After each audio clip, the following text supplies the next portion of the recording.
बिस्मिल्लाहिर्रहमानिर्रहीम। अस्सलाम वालेकुम स्टूडेंट्स, आज हमने 108 पेज के लास्ट पैराग्राफ से स्टार्ट करना है। हम अभी तक जो पढ़ सके हैं इस चैप्टर में वो दो पैराग्राफ हैं, जिनमें एक फ़र्स्ट पैराग्राफ में मुसन्निफ़ ने अपने बारे में कुछ बताया और सेकंड पैराग्राफ में उसने हमें अपने एक रूममेट पैटर बर्ग के बारे में बताया। दोनों पैराग्राफ में जिन दो शख्सियात का ज़िक्र हुआ वो दोनों एक दूसरे के से बिल्कुल अपोजिट हैं। एक मुसन्निफ़ यानी कि लॉजिकल है, तो दूसरा उसका रूममेट पैटर बर्ग जो है वो इमोशनल टाइप है। मुसन्निफ़ उसे क्रेज़ी भी कहता है। अब अभी तक तो ये दो पैराग्राफ में तारुफ़ था इन दोनों किरदारों का। एक्चुअल स्टोरी की सिचुएशन अब शुरू होती है। इसे जब हम स्टार्ट करते हैं किसी भी कहानी को, तो उमूमन स्टार्ट में इंट्रो होता है। ज़रूरी नहीं है हर कहानी में हो, लेकिन अक्सर कहानियों में स्टार्ट में इंट्रो होता है, जिसमें हमें आहिस्ता आहिस्ता बताया जाता है थोड़ा थोड़ा करके कि स्टोरी जो है वो किसके बारे में है, किरदार क्या हो सकते हैं। हमें कुछ ये समझ आता है कि लोकेशन कौन सी है, सेटिंग कौन सी है जो इस कहानी में चल रही। इस सारे फिनोमिनन को एक्सपोजिशन कहते हैं। तो स्टार्ट में हमें जो इंट्रो दिया, इंट्रो में हमें दो किरदारों के बारे में बताया गया और ये किरदार जो हैं, जो कि ये हमारी कहानी के मेन किरदार हैं, तो इनको बताकर हमें थोड़ा सा बिल्डअप किया गया हमारे माइंड में कि ये एक इतना जो तज़ाद रखते हैं दो लोग, कहानी इनके दरमियान है, तो इनके दरमियान में ऐसा क्या होने वाला है, वो कौन से वाक़यात होंगे, सिचुएशन कैसी होगी। वो सिचुएशन जो है अब स्टार्ट हो रही है कहानी में तीसरे पैराग्राफ से। तो सिचुएशन ये है कि मुसन्निफ़ एक दिन बताता है कि वो कहता है मैं कमरे में पहुंचा हूं, तो मैंने देखा कि पैटर बर्ग जो है वो अपने बिस्तर में पड़ा करा रहा था।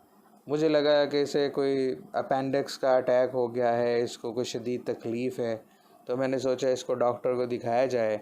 लेकिन पूछने के बाद पता चला कि वो उसे कोई जिस्मानी तकलीफ़ नहीं है। तो ये कुछ इस तरह से कहानी का पहला इवेंट स्टार्ट होता है। तो इसे हम देखते हैं। लास्ट पैराग्राफ बनता है इस पेज का 108 का। One afternoon I found petty lying on his bed with an expression of such distress on his face that I immediately diagnosed appendicitis.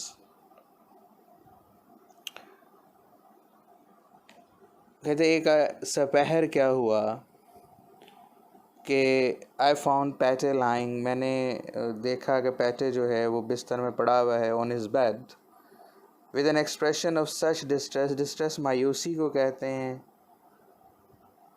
और उसके चेहरे पर एक ऐसे तासुरात है कि जो जैसे कि वो मायूसी की कैफियत में है। That I immediately diagnosed appendicitis. Appendicitis ये अपेंडिक्स एक किस्म का एक जिसे कहते हैं हमारे वजूद में एक हिस्सा होता है, और कुछ लोग मेडिकल में ये भी कहते हैं कि ये इसका होना ना होना कोई इंसान के अंदर फंक्शनिंग को डिस्टर्ब नहीं करता। तो अक्सर लोगों को ये अपेंडिसाइटिस हो जाता है, पेन होती है, तो अमूमन डॉक्टर उसे निकाल देते हैं। नुकसानदेह चीज़ ये होती है कि खुदा न खास्ता अगर वो अपेंडिसाइटिस अंदर फट जाए तो उसका जहर फैल सकता है और उससे इंसान की डेथ हो सकती है। नॉर्मली उसका यही इलाज होता है कि अगर किसी को, ये हर किसी को होता भी नहीं है कि किसी को हो जाए, तो अमूमन उसका इलाज यही करते हैं कि ऑपरेशन करके इसको निकाल दिया जाता है। तो वो एक तरह से चूँकि ऐसी भी चीज़ हो सकती है, ऐसी पेनफुल कि जो इंसान को मायूस कर दे, ज़िंदगी से मायूस कर दे। ये तकलीफ़ कभी जब इंसान के ऊपर हावी हो जाती है तो वो उसको मायूसी की तरफ धकेलती है। तो ये ऐसी ही मायूसी मुसन्निफ़ को लगी पैटर बर्ग के चेहरे पे। उसे लगा कि शायद ये को इतना मायूस हो चुका है तकलीफ़ की शिद्दत की वजह से ज़िंदगी से, कि बस के मुझे कहते हैं कि ये महसूस हुआ कि शायद इसको ये तकलीफ़, क्योंकि वो एज वाइज भी कुछ बीमारियां होती हैं ना कि फैक्टर बंदा डायग्नोस करता है कि अच्छा इस एज में है तो ये चीज़ हो सकती है, इस एज में है तो ये चीज़ हो सकती है। तो कहते हैं मुझे फ़ौरन ही ये लगा कि जैसे इसको अपेंडिसाइटिस है। Do not move, I said. Do not move. Do not take a laxative. I'll get a doctor. तो मुसन्निफ़ ने बोला उसे कि तुम हिलना नहीं अपनी जगह से, यहीं पड़े रहो। Do not take a laxative. Laxative जिसे आप एक तरह से पेन किलर भी कह सकते हैं, लेकिन तकलीफ़ की शिद्दत में आराम पहुंचाने के लिए जो दवा इस्तेमाल की जाए जिससे सुकून आने लगे, वो लैक्सेटिव है। तो उसने कहा कि तुम कोई भी दवाई मत खाना, ठीक है, और हिलना भी नहीं, हिलना जुलना नहीं है। मैं आई गेट अ डॉक्टर, मैं एक डॉक्टर को लेकर आता हूँ, क्योंकि डॉक्टर आएगा तो वो ही, तुम अगर पहले दवाई ले लोगे तो मुमकिन है डॉक्टर को डायग्नोज करने में, चीज़ों को प्रॉपर पहचानने में मुश्किल हो। इसलिए तुमने लैक्सेटिव नहीं लेनी, ना ही मूव करना है, मैं डॉक्टर को लेकर आता हूँ। रकून ही मम्बल थिकली। उसकी बात के बरक्स, मुसन्निफ़ की बात के बरक्स जो है वो पैटरबर्ग बोला कि एक लफ्ज़ बोला जो कि एक्चुअली एक जानवर का नाम है, और वो जानवर का नाम है रकून। तो उसने कहा रकून ही मम्बल का मतलब बुड़बुड़ाना है, थिकली का मतलब है बड़ी भारी भरकम आवाज़ में ना, यानी कि थिक जो है वो सॉलिड, और जिसे कहते हैं ना कि जो मोटा है उसको भी कहते हैं ना, इसका अपोजिट थिन होता है, थिन का मतलब पतला। अब आवाज़ भारी, यानी कि आवाज़ मोटी नहीं होती, आवाज़ भारी होती है। तो वो भारी आवाज़ में बोला ऐसे कि जैसे उसे बोला नहीं जा रहा, जैसे अल्फाज बमुश्किल उसके मुंह से निकल रहे हैं या आवाज़ निकल रही है। तो बुड़बुड़ाते हुए, बड़ी भारी आवाज़ में बुड़बुड़ाते हुए उसने कहा रकून रकून। तो उसकी बात को सुनते ही रकून क्वेश्चन मार्क है, I said pausing in my flight. मुसन्निफ़ जो कि ऐसे था कि जैसे उड़ता चला जा रहा है, उड़ रहा है तेज़ी से, यानी कि जाऊँ डॉक्टर को लेकर आऊँ, तो वो उसके लफ्ज़ को सुन के रुक गया। पॉजिंग इन माई फ्लाइट कहते हैं मैं अपने जो उड़ान में भर रहा था ना तेज़ी से, मैंने उसमें तवक्कुफ़ किया। I want raccoon coat he wailed. तो अगली बात जो पैटरबर्ग ने की वो ये था, I want a raccoon coat, यानी कि उसने अपनी एक डिज़ायर का इजहार किया कि मुझे एक रकून कोट चाहिए। ही वेल्ड, उसने एक तरह से मातमी अंदाज में, तकलीफ़ के अंदाज में, जिसे कहते हैं, कहा कि मुझे रकून कोट चाहिए। अभी अगर मैं इसको यहाँ तक रोकूं, बल्कि चलें अगला एक पैराग्राफ छोटा सा पढ़ लेते हैं। आई perceive that this his trouble was not physical but mental. कहते जैसे ही मुसन्निफ़ कहते मैंने उसकी ये बात सुनी तो मुझे इदराक हुआ, परसीव हुआ, मुझे एहसास हो गया कि उसकी जो ट्रबल है वो फ़िज़िकल नहीं है, जिस्मानी नहीं है, बट मेंटल, बल्कि ज़हनी है। Why do you want raccoon coat. अब जब उसको मुसन्निफ़ को ये लगा तो फिर उसका अगला सवाल ये था कि भाई आखिर रकून कोट क्यों चाहिए। अब यहाँ तक मैं रोक के ज़रा ये जो जितना पढ़ा है इसमें दोनों करैक्टर्स के हवाले से कुछ चीज़ें नुमाया करना चाहता हूँ। हो सकता है आपको ऑलरेडी समझ आ रही हों, लेकिन फिर भी मतलब पहली चीज़ अगर आप नोट करें कि मुसन्निफ़ ने अपने बारे में बताया कि वो कैलकुलेटिंग है, पर्सपिकेशियस है, लॉजिकल है, ठीक है। लेकिन अगर आप यहाँ आएँ, पहले ये जो आज मैंने पहला पैराग्राफ शुरू किया, one afternoon I found Petey lying on his bed, उसमें थर्ड लाइन में जो एक्सप्रेशन है वो देखें तो वो कहता है आई इमीडिएटली डायग्नोज अपेंडिसाइटिस। अब पहली चीज़ लॉजिक के लिहाज से देखें कि मुसन्निफ़ डॉक्टर नहीं है।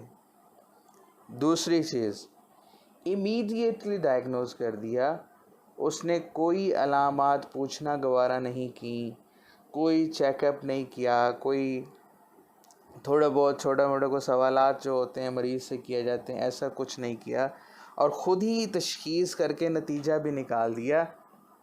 और वो ये है कि उसने नतीजा निकाला कि इसे जो है वो अपेंडिसाइटिस हो गया।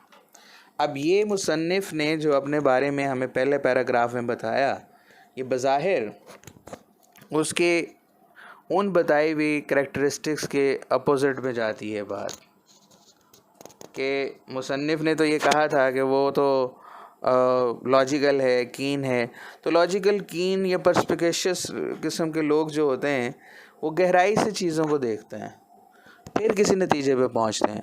याद रखें, ज़िंदगी का ये एक बड़ा फ़लसफ़ा है, अगर आप किसी भी बात में फ़ौरन से कोई भी राय बना के दे देंगे तो आपको बहुत सारी शर्मिंदगी का जिसे कहते हैं ना सामना करना पड़ सकता है। ठीक है, वो एक कहावत होती है ना, पहले तोलो फिर पहले सोचो फिर तोलो फिर बोलो। यानी कि आपको किसी भी मामले में सोचना चाहिए, फिर तोलना चाहिए, फिर बोलना चाहिए। ये एक यूँ कह लें रिस्पेक्टेबल वे है किसी भी बात को रिस्पॉन्ड करने का, क्योंकि ऐसे में आप उस बात की जुज़ियात को, उससे रिलेटेड जो भी कुछ मामला तो उसको अच्छी तरह समझ के फिर फ़ैसला करते हैं।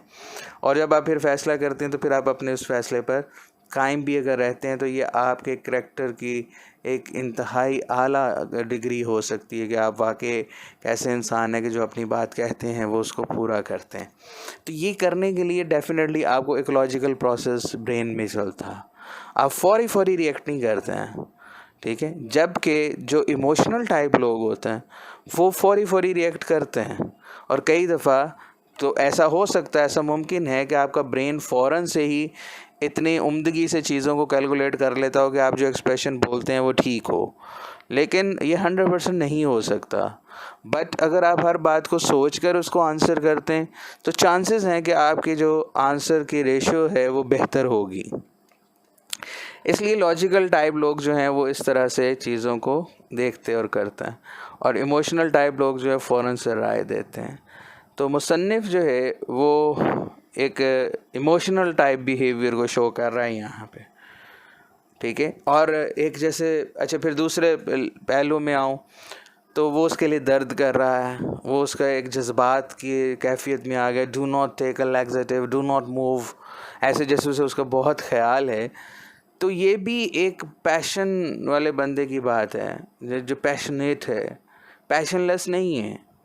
तो अगर वो पैशनलेस नहीं है या इमोशनलेस नहीं है तो इसका मतलब ये है कि वो इस वक्त या इस मामले में तो इमोशनल ग्राउंड पे काम कर रहा। तो मुसन्निफ़ का जो पहला रिएक्शन हमें इस कहानी में दिखाई देता है तो वो काफ़ी हद तक जो है इमोशनल है। ठीक है, अब आप आगे नोट करते जाइएगा कि टोटल जितने इवेंट्स होते हैं इस कहानी में, अगर वो 7 to 8 इवेंट्स हैं या 10 इवेंट्स हैं और जिनमें मुसन्निफ़ इन्वॉल्व है, तो क्या वो उन इवेंट्स में से कितने इवेंट्स में इमोशनल रिएक्शंस देता है और कितने इवेंट्स में लॉजिकल रिएक्शन देता है।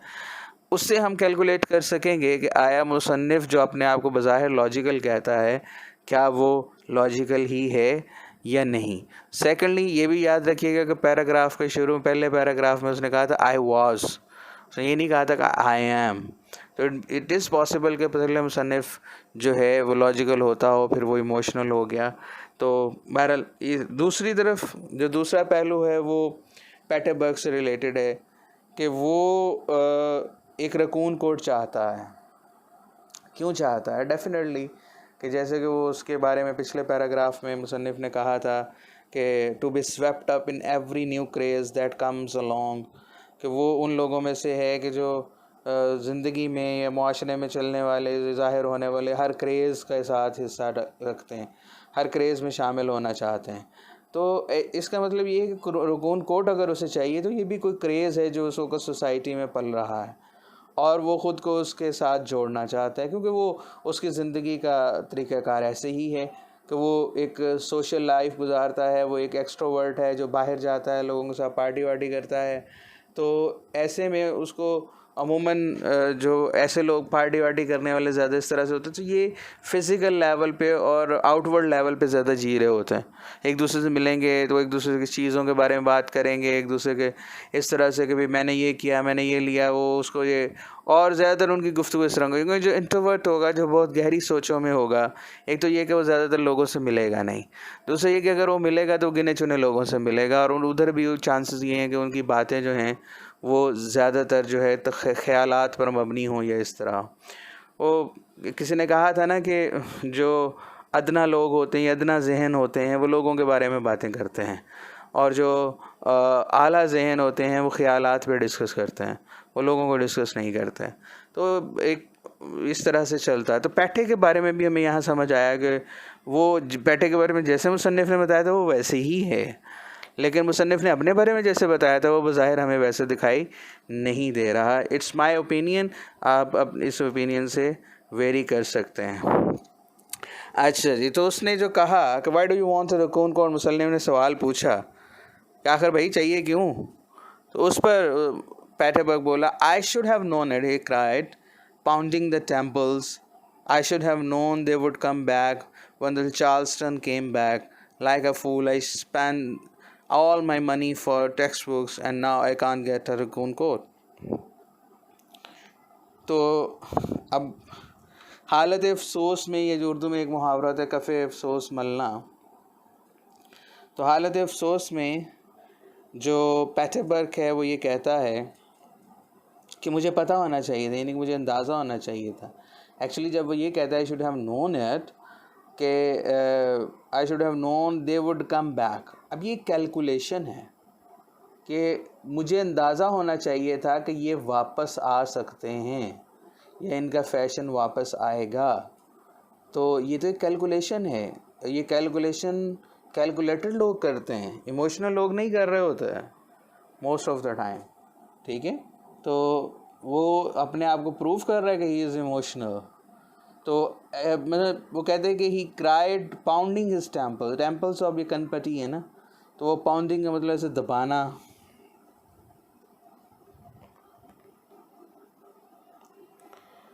तो यूं कि जैसे उसके सर में सोच सोच के दर्द हो रहा, क्योंकि सोचने का काम वो अमूमन नहीं करता।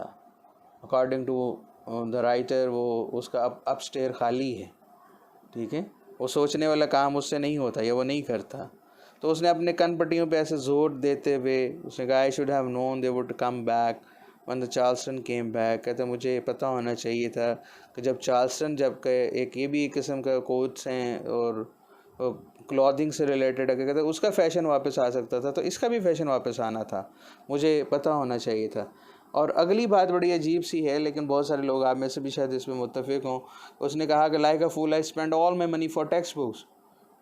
तो जब ये एक हॉस्टल लाइफ का फिनोमेनन है, जो लोग हॉस्टलाइज होते हैं या हुए हैं कभी ज़िंदगी में उसको समझ सकते हैं कि जब आप हॉस्टल में होते हैं तो यकीनन आपको मंथली बेसिस पे फैमिली से कुछ पैसे आते हैं, उनसे आपने काफ़ी सारे अखराजात भी करने हैं, हॉस्टल के हवाले से भी, वहाँ खाने पीने के हवाले से भी और बुक्स वगैरह के हवाले से भी। तो डेफिनेटली पैटरबर्ग को भी पैसे आते हैं उसकी फैमिली से। वो कहते हैं कि like a fool I spend all my money for textbook, मैंने कहते हैं बेवकूफ़ों की तरह अपनी तमाम पैसे जो हैं किताबों पे खर्च कर दिए, टेक्स्ट बुक तो कोर्स की किताबों में खर्च कर दिए। And now I can not get a raccoon coat, और अब मेरे पास चूँकि पैसे नहीं बचे तो अब मैं रकून कोट नहीं ले सकता। तो जब मैं नहीं ले सकता, it mean the fashion of the society जो चल रहा है मैं उसके साथ नहीं जुड़ सकता। Can you mean, I said incredulously, that people are actually wearing raccoon coats again? मुसन्निफ ने उसकी बात को सुनकर एक और नतीजा निकाला और उसने उसे पूछा कि कैन यू मीन, क्या तुम्हारे कहने का मतलब ये कह सकते हो या मैं कह सकता हूँ कि तुम कह सकते हो, सॉरी, इनक्रेडुलसली का मतलब ये कि मुसन्निफ को शक हुआ, शुबा हुआ that people are actually wearing raccoon coats again, कि लोग असल में दर हकीकत जो है वो रकून कोट फिर से पहन रहे हैं। क्या तुम ये कहना चाहते हो? तो अब चूँकि मुसन्निफ इस बारे में कंफर्म नहीं है तो उसने पैटरबर्ग से पूछा, तो उसने आगे से जवाब दिया, all the big man on campus are wearing them, where have you been? कहते जितने भी बड़े बड़े लोग हैं कैंपस के वो ये पहन रहे हैं, तुम कहाँ होते हो? अब बिग मैन अमीराना तौर तरीके रखने वाले लोग, ज़ाहरी तौर पे तो बिग मैन से मुराद ये थे, क्योंकि यूनिवर्सिटी में बिग मैन क्या होता है, यूनिवर्सिटी में तो स्टूडेंट्स होते हैं, तो बिग मैन से मुराद ये कि जो अमीर स्टूडेंट्स हैं। कहते जितने भी अमीर स्टूडेंट्स हैं कैंपस में वो इनको पहन रहे हैं, वेयर हैव यू बीन, तुम कहाँ होते हो? In the library I said, मुसन्निफ ने जवाब दिया मैं लाइब्रेरी में होता हूँ। Naming a place not frequented by big man on campus, मैंने एक ऐसी जगह का नाम लेते हुए कहा कि जिस जगह के साथ बिग मैन का बहुत ज़्यादा ताल्लुक़ नहीं। फ्रीक्वेंटेड मीन के अक्सर आना जाना जिनका वहाँ पे नहीं है। He leaped from the bed and paced the room, वो छलांग लगा के जिसे कहते हैं बिस्तर से उठा, लीप छलांग लगाना है, and pace the room, pace का मतलब होता है तेज़ तेज़ कदमों से चलना, तो जैसे मूमन कई दफ़ा हम टीवी ड्रामा वगैरह में देखते हैं कि वो किरदार सोच रहा है तो वो कमरे के अंदर इधर उधर तेज़ से चल रहा होता है। ये एक अंदर के हिजान की अलामत होती है कि अंदर कुछ गड़बड़ है, अंदर कुछ सिचुएशन सेटल नहीं हो पा रही, समझ नहीं आ रहा ना। तो कहते कि मैंने वो छलांग लगा के उठा बिस्तर से और तेज़ी से कमरे में तेज़ कदमों से चलने लगा। I have got to have a raccoon coat, he said passionately. उसने जज्बाती तरीके से कहा कि मुझे ये रकून कोट लेना ही था। आई हैव गॉट टू, मुझे ये लेना ही था। Petey, why? Look at it rationally, raccoon coats are unsanitary, they shed, they smell bad, they weigh too much, they are unsightly, they आगे एक डैश है, यानी कि मुसन्निफ की बात जारी थी कि दरमियान में ही पैटरबर्ग ने उसे रोक दिया। उसने कहा बैठे, अब वो मुसन्निफ जो है वो उसको कुछ मंतक देना चाहता है, लॉजिक देना चाहता है कि भाई जो रकून कोट हैं ये कोई इतनी अच्छी चीज़ तो नहीं है कि जिसके लिए इतना बंदा मरा जाए और वो कहे कि यार ये ज़रूरी है। तो मुसन्निफ ने कहा why? Look at it rationally, इसको ज़रा अक्लमंदी से देखो ना, मंतकी अंदाज में देखो। Raccoon coats are unsanitary. अब सैनिटरी का मतलब तो होता है ना कि ये जो नकासी होती है, नकासी का निज़ाम हमारे घरों में इर्द गिर्द शहरों में जो होता है उसको सैनिटरी कहते हैं। अनसैनिटरी का मतलब उसमें नकासी नहीं होती, मतलब ये कि उस पर अगर कोई चीज़, चूँकि एक्चुअली रकून जो है वो एक जानवर की खाल से बना हुआ कोट है, रकून कोट। तो वो खाल इतनी थिक है कि उसके अंदर अगर इन ममालिक में बारिशें बहुत होती, बारिश हो गई है तो वो उसमें से पानी जज़ब हो जाएगा, निकलेगा नहीं। आगे उसने लिखा भी है देशद। अब शेड का मतलब बहना होता है, ठीक है, वो बहते रहते हैं, मतलब ये कि उसमें बर्फ़ वगैरह पड़ गई उसके ऊपर। चूँकि अब ऐसी खाल तभी इस्तेमाल करेंगे ना कि जब एक बहुत सर्दी का आलम है, तो बर्फ़बारी है, मौसम के और नमी की कैफियत हैं, तो वो उसमें जज्म हो जानी है और वो उसको शेड। द स्मेल बैड, जब वो इस तरह होगा तो यकीनन उसमें से नमी रुकेगी, तो यकीनन फिर वो उसमें से स्मेल भी आएगी। तो खाल तो वैसे ही अपनी एक स्मेल रखती है, किसी भी जानवर की हो तो उसमें कहते हैं अजीब व गरीब किस्म की बुरी बदबू आती है। दे वे टू मच, ये भारी बहुत होते हैं। तो जब भारी, आप कभी अगर हम नोट करें कि सर्दियों के दिनों में हम चूँकि ज़्यादा कपड़े पहन रहे होते हैं तो कई दफ़ा बहुत सारे लोगों को ये शोल्डर पेन वगैरह या इस तरह से एक ना फटीग सी महसूस होती है। रीज़न ये होती है कि चूँकि वो जो हम जैकेट्स और चीज़ें पहनते हैं तो वो हमारे वजूद को तंग करती हैं, हमारे वजूद की एनर्जी जो है उसमें कंज्यूम होती है। तो वो कहते हैं दे वे टू मच, कि उनका वज़न बहुत ज़्यादा होता है, और जब उनका वज़न बहुत ज़्यादा है तो वो अच्छी चीज़ तो नहीं है, इतना वज़न आप अपने कंधों पे लादे फिरें। दे आर अनसाइटली, यानी कि दिखने में भी खूबसूरत नहीं लगते हैं। साइट तो नज़ारा है ना, यानी कि अनसाइटली को उनका नज़ारा भी बहुत अच्छा नहीं होता। दे, अब इससे आगे मुसन्निफ लॉजिक दे ही रहा था। मुसन्निफ ने उसको लगभग unsanitary 1, shedding 2, smell bad 3, weigh too much 4 और अनसाइटली ये 5 मंतक तो दी, और अभी छठी मंतक जारी ही थी कि दरमियान में पैटरबर्ग ने रोक दिया। अब ये मुसन्निफ का एक लॉजिकल होना है, जैसे कि उसने कहा था कि वो लॉजिकल है, कैलकुलेटिंग है, कीन है, तो ये लॉजिकली मुसन्निफ उसको जवाब दे रहा है कि जो जिसे कहते हैं कि एक तुम जिस चीज़ के लिए मरे जा रहे हो, एक्चुअली वो चीज़ जो है वो इस तरह से उसके नेगेटिव एस्पेक्ट्स हैं। You do not understand, he interrupted impatiently. तुम नहीं समझ सकते, पैटरबर्ग ने बड़े बेसब्री से क्या किया, इंटरप्ट करते हुए कहा तुम्हें नहीं समझ आएगी जो मैं कह रहा हूँ। It is a thing to do, ये करने की चीज़ है। Do not you want to be in the swim? तुम नहीं चाहते कि जो माशरे में एक फ़ैशन चल रहा है उसमें तुम भी हिस्सेदार बन रहे हो। Want to be in the swim, अब ये एक लहर में बहना ना, तो लहर से मुराद यहाँ फ़ैशन है, यानी कि जो फ़ैशन की एक लहर चल रही है, तुम नहीं चाहते कि तुम उस लहर में बहो, तुम नहीं चाहते कि तुम भी उसका एक हिस्सा बनो जैसे बाकी सब लोग कर रहे हैं।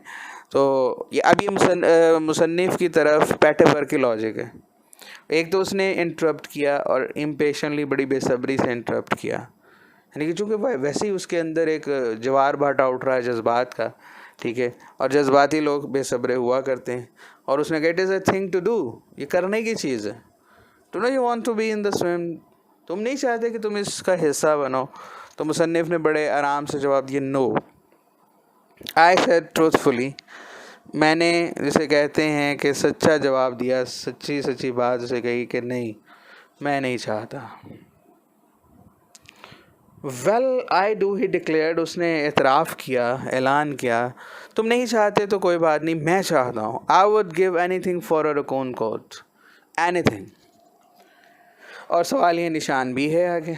तो मैं रकून कोट के लिए कुछ भी देने को तैयार हूँ, कुछ भी। My brain, that precision instrument, slipped into high gear. Anything? I asked, looking at him narrowly.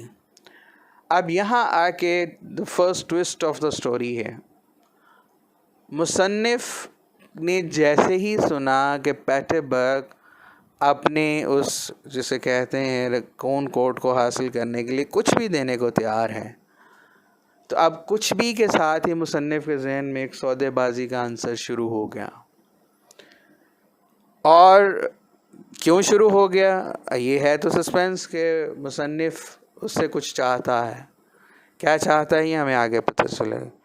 लेकिन अब यहाँ पे शुरू होती है एक दिमाग से चलने वाले लॉजिकल इंसान की वो ट्रिक्सट्री के जिसे हम कह सकते हैं कि वो अपने अकल से किस तरह से एक जज्बाती इंसान को धोखा दे सकता है।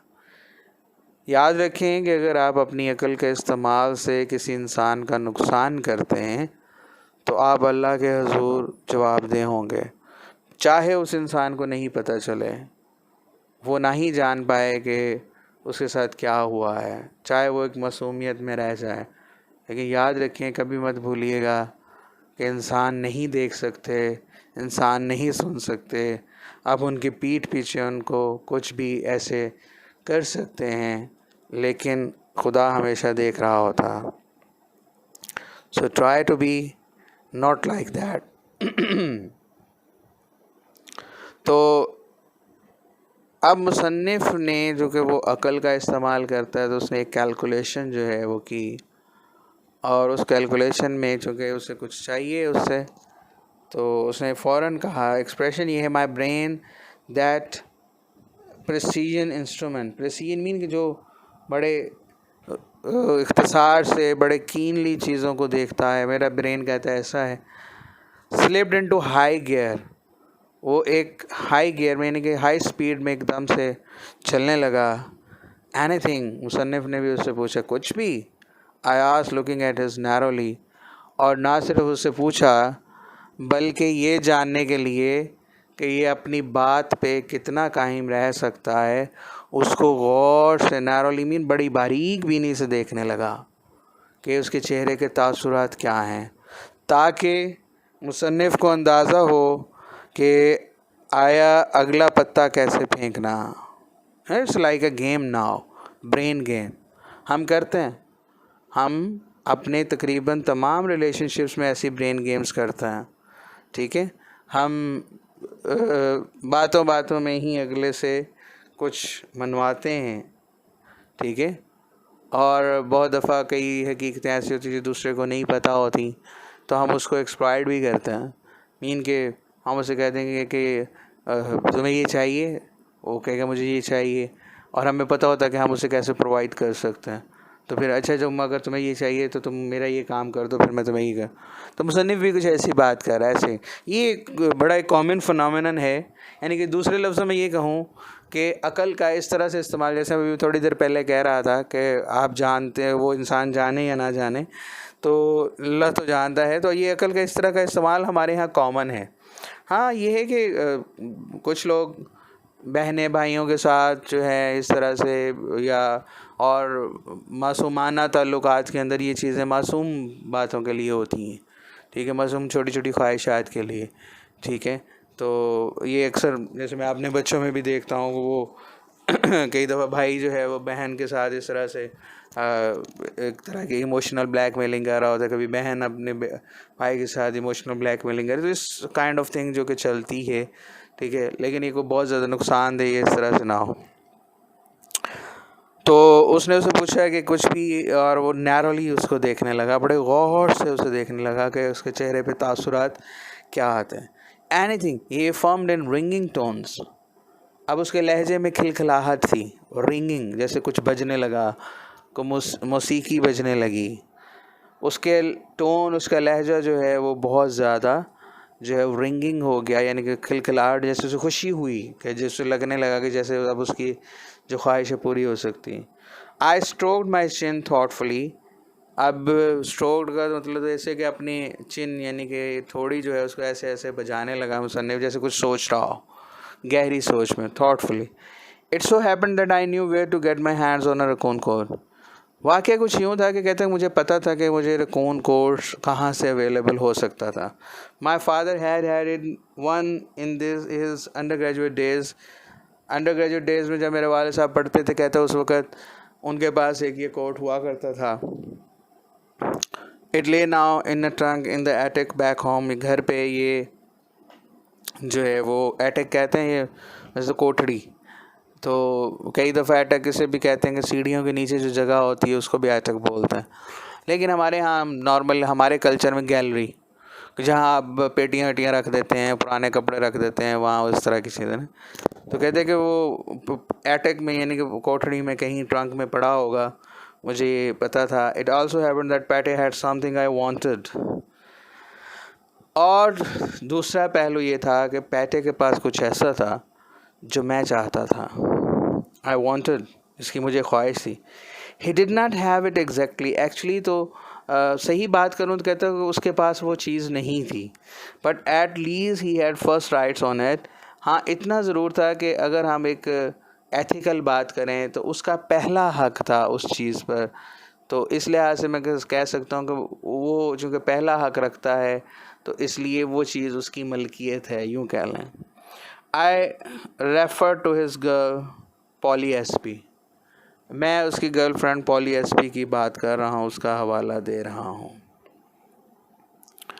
यहाँ पर मैं आज रोकूंगा क्योंकि यहाँ पे फिर एक बात मुकम्मल हो रही है और उससे आगे एक नई बात शुरू होगी, क्योंकि जिसमें वो हमें third character of the story poly SP को इंट्रोड्यूस करवाएगा मुसन्निफ. और जो भी आगे उसके जहन में चल रहा है वो भी हमारे सामने क्लियर होगा. तो यहाँ पे अगर हम रुक के थोड़ी देर बात कर लें इस लिहाज से कि ये दुनिया जो है, इस दुनिया में कुछ दो कुछ लो ऐसे ही चलता. ये इंसानों ने निज़ाम बनाया. अगर आपको किसी से कुछ चाहिए तो आपको उसे कुछ देना पड़ेगा. दूसरे लफ्ज़ों में मैं कहूँ कि दुनिया में हर ख्वाहिश की एक कीमत होती है. कभी वो हमें अपने जज्बों से अदा करनी होती है, तो कभी अपने वजूद से, तो कभी जिसे कहते हैं अपने माल और दौलत से, क्योंकि इंसान के पास ले दे के यही कुछ होता है ना. कई दफ़ा हमें वो अपने रिश्तों की कुर्बानी देकर वो उसको कीमत अदा करनी पड़ती.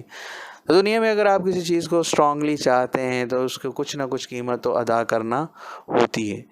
कुछ लोग उस कीमत को अदा कर पाते हैं और वो अपनी जो ख्वाहिश है उसको जी पाते हैं, और कुछ लोग सिर्फ़ जैसे कहते हैं कि कुड़ते हैं और वो कीमत अदा नहीं कर पाते किसी भी वजह से, या उनका इख्तियार में नहीं होता या उतनी कीमत उनके पास नहीं होती, और वो सारी ज़िंदगी जिसे कहते हैं रिग्रेट में गुजार देते हैं.